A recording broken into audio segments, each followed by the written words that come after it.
Hello and welcome again to Intro to Data Science. This week we're going to be looking at a case study around fake news. I found a rather interesting cartoon there, which comes from 1894 about fake news. You can see that that's not a new term. Actually it's quite an interesting cartoon to look at the original of. Let's see if I can just scroll that up.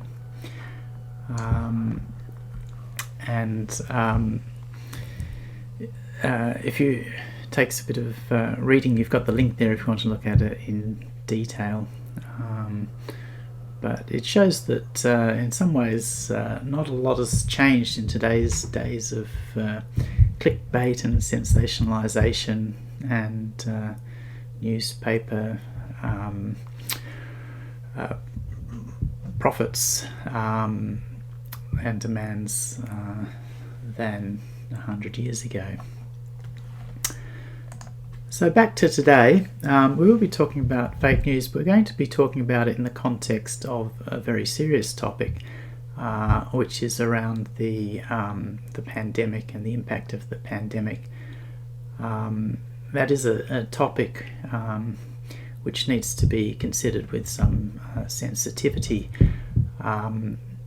However, as I indicated in the welcome lectures, it is my goal in this course to look at data science and its use and its impact in the real world on real world problems. And in that context, I thought that this video from Anthony Fauci, the head of the National Institute of Allergy and Infectious Diseases, is worth watching. We've got to follow the science. If a study that's a good study comes out and shows efficacy and safety for hydroxychloroquine or any other drug that we do, if you do it in the right way, you accept the scientific data. But right now, today, the cumulative scientific data that has been put together and done over a number of different studies has shown no efficacy. So when there's a video out there for a bunch of people spouting something that isn't true, the only recourse you have is to be very, very clear in presenting the scientific data that essentially contradicts that.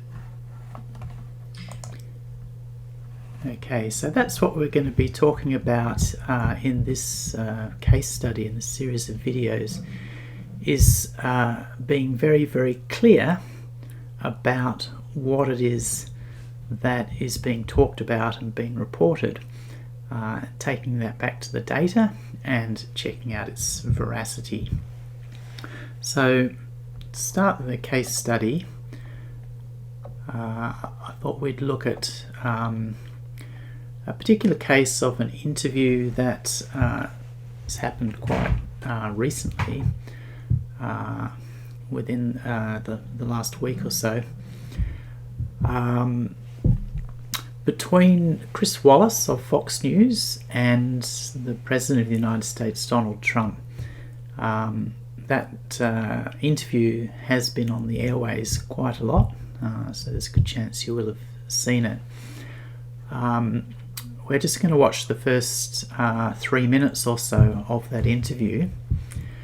And I want you to have a think about what you make of the interview and the broader questions about to what degree people are accountable for what they say, and in particular people who have a platform, such as politicians and journalists. Are they more accountable or are they less accountable for what they say? Are they more accountable because they're in positions of responsibility, positions to be able to access wide audiences? Or do we say, well, For example, politicians always lie, so it's not special. So have a think about what you think about that, and to what degree the facts really matter. And I've just got a famous quote there from Ivanka Trump. Perception is more important than reality. If someone perceives something to be true, it is more important than if it is in fact true. That's from her book and the interview with the book. So have a think about that. We'll have a look at this video and then we'll analyse it in a bit more detail.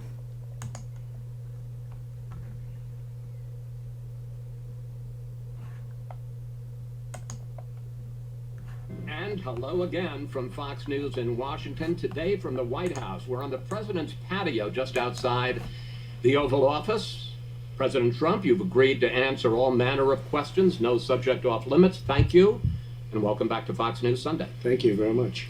Let's start with the surge of the coronavirus across the country in recent months. You still talk about it as, quote, burning embers. But I want to put up a chart that shows where we are with the illness over the last 4 months. As you can see, we hit a peak here in April, 36,000 cases. It's cases. A day. Yeah, cases. Then it went down, and now since June, it has gone up, more than doubled. One day this week, 75,000 new cases, more than double. Chris, that's because we have great testing, because we have the best testing in the world. If we didn't test, you wouldn't be able to show that chart. If we tested half as much, those numbers would be down. But this isn't burning embers, sir. This is a forest fire. But I don't say. I say flames. We'll put out the flames, and we'll put out, in some cases, just burning embers. We also have burning embers. We have embers, and we do have flames. Florida became more flame-like, but it's going to be under control. And you know, it's not just this country, it's many countries. We don't talk about it on the news. They don't talk about Mexico and Brazil and still parts of Europe, which actually got hit sooner than us, so it's a little ahead of us in that sense. But you take a look, why don't they talk about Mexico, which is not helping us? And all I can say is, thank God I built most of the wall, because if I didn't have the wall up, we would have a much bigger problem with Mexico. But sir, we have the 7th highest mortality rate in the world. Our mortality rate is higher than Brazil, it's higher than Russia, and the European Union has us on a travel ban. Yeah, I think what we'll do, well, we have them on a travel ban too, Chris. I closed them off. If you remember, I was the one that did the European Union very early. But when you talk about mortality rates, I think it's the opposite. I think we have one of the lowest mortality rates in the world. We're going to take a look. We had 900 deaths on a single day. We will take a look. This week. Ready? You can check it out. Could you please get me the mortality rate? Yeah. Kaylee's right here. I heard we have one of the lowest, maybe the lowest mortality rate anywhere in the world. You have the numbers, please? Because I heard we had the best mortality rate. The case rate of similarly situated countries, as Dr. Burks points out, and this is Number one low mortality rate. I hope you show this scenario because it shows what fake news is all about. Okay, I don't think I'm fake news, but we'll put we'll put our stats on. You said we had the worst mortality rate in the world, and we have the best. All right, it's a little complicated, but bear with us. We went with numbers from Johns Hopkins University, which charted the mortality rate for 20 countries hit by the virus. The U.S. ranked 7th, better than the United Kingdom, but worse than Brazil and Russia. The White House went with this chart from the European CDC, which shows Italy and Spain doing worse, but countries like Brazil and South Korea doing better. Other countries doing better, like Russia, aren't included in the White House chart. Okay, so quite a heated exchange there. About those figures. We're going to have a look at those, and to make sure that we get it right and we don't introduce our own interpretations, I've got the actual transcript here. So Wallace says, "But sir, we have the highest mortality rate in the world." Trump claims that we have one of the lowest rates, and then they go back and forth. Of course, Trump calls for the figures, says that I heard we had the best mortality rate, number one low mortality rate, And then Trump goes on to effectively accuse Chris Wallace of fake news. And Wallace says they'll put the stats on. So which is it? Is it the best in the world, or is it the worst in the world? And how can the viewer decide what to believe? So let's go on and look at the stats that the editors of the interview have put in over the top. So Wallace says, all right, it's a little complicated, but bear with us. We went with numbers from Johns Hopkins University, which charted the mortality rate for 20 countries hit by the virus. The US ranked 7th, better than the United Kingdom, but worse than Brazil and Russia. He then says, the White House went with this chart from the European CDC, which shows Italy and Spain doing worse, but countries like Brazil and South Korea doing better. Other countries doing better, like Russia, aren't included in the White House chart. So we'll come back to those. Following on from this, a whole bunch of other news stations jumped on board, and I thought I'd show you one example, which is Ari Melber from MSNBC, which covered this under a rather dramatic headline: watch Donald Trump implode on Fox News over COVID falsehoods. In a special fact check brought to you by MSNBC's Ari Melber, Trump's repeated lies about the spread of coronavirus in the United States are put on blast. Not only have the president's public claims about the virus been vindicated, but they have been proven. Not only have the president's public claims about the virus not been vindicated, but they have been proven false by many, most recently by Fox News' Chris Wallace with an interview with Trump himself. He says it's important for everyone to know the facts. So let's watch a little bit of Melber's interview. And watch out for his response to Trump's claim about testing, and see if he thinks there's anything wrong with that response. And then he goes on to talk about the third highest mortality rate. So let's have a look at that. Then you have Donald Trump making a claim that we were just discussing with the senator, and this is important for everyone to know the facts of what's possible as we try to save lives. How does the U.S. compare to other countries on the virus?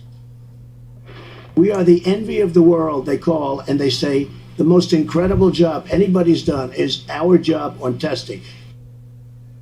False. Here's how the United States actually compares to the EU. We have shown you this before because it's so important. That's where we were in April as things began. Then look what happens as you head into this month in July. Europe used its government tools to drastically slow the spread of COVID. The United States has not done that under Donald Trump's administration, as well as under many governors, and you see it surging. The Bahamas, meanwhile, has been banning Americans from going there, Europe limiting people as well. And then there's something that's so important because it really goes. So what's been put up by Melber is all very well, but actually doesn't address testing at all, which is what Trump's claim was that it immediately followed. Goes to why COVID is so scary, the fact that people of any age can die from COVID-related problems. I want to show you, before we show you what the president is claiming, here is the numerical fact. The United States has a very bad mortality rate when it comes to this issue. It's the third highest in the world. Now, this fact reflects poorly on the Trump administration's response because other countries, as we've been discussing, facing the same pandemic, have handled it better, saved more lives. And then you have Donald Trump falsely claiming the opposite, and you're about to see Chris Wallace fact check him in real time. I think we have one of the lowest mortality It's not rates true, in the sir. world. Well, we're going to take a look. We had 900 deaths on a single day. Again, the numbers tell the story. The U.S. is the third highest in deaths per capita. Donald Trump also broadly claiming that eventually all of his claims will be vindicated. I'll be right eventually.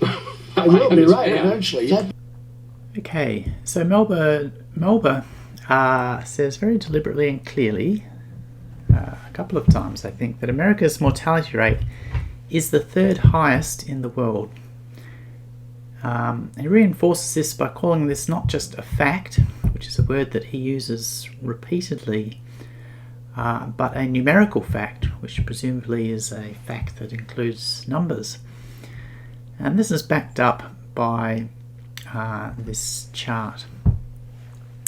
So many others got in the act,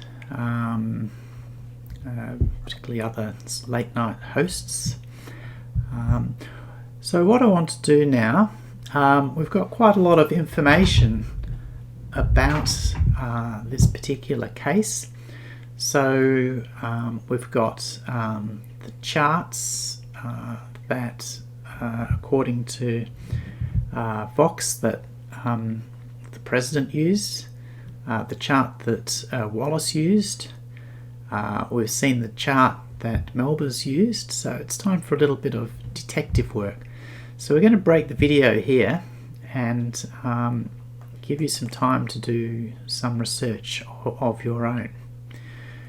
So what I'd like you to do is see if you can find the charts shown in the clip, understand exactly what it is that they show, and what definitions are used and any assumptions that are made.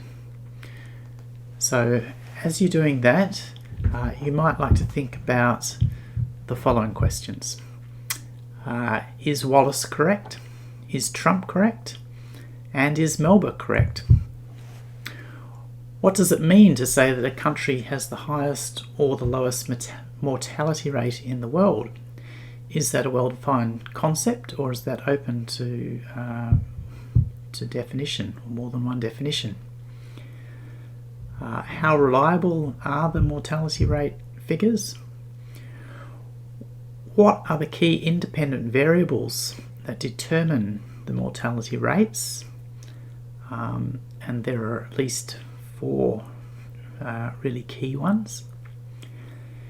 How easy is it to mistake, either unintentionally or intentionally, the dependent variable for one of the independent variables? Which of these dependent variables are themselves dependent on government policy? So where is it that the government can pull levers and should be accountable for their policy?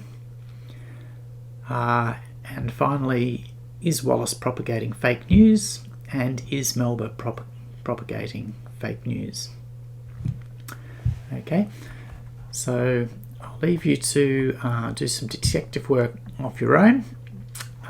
Take a bit of time to search and do that, and we'll check back and see if we found the same things.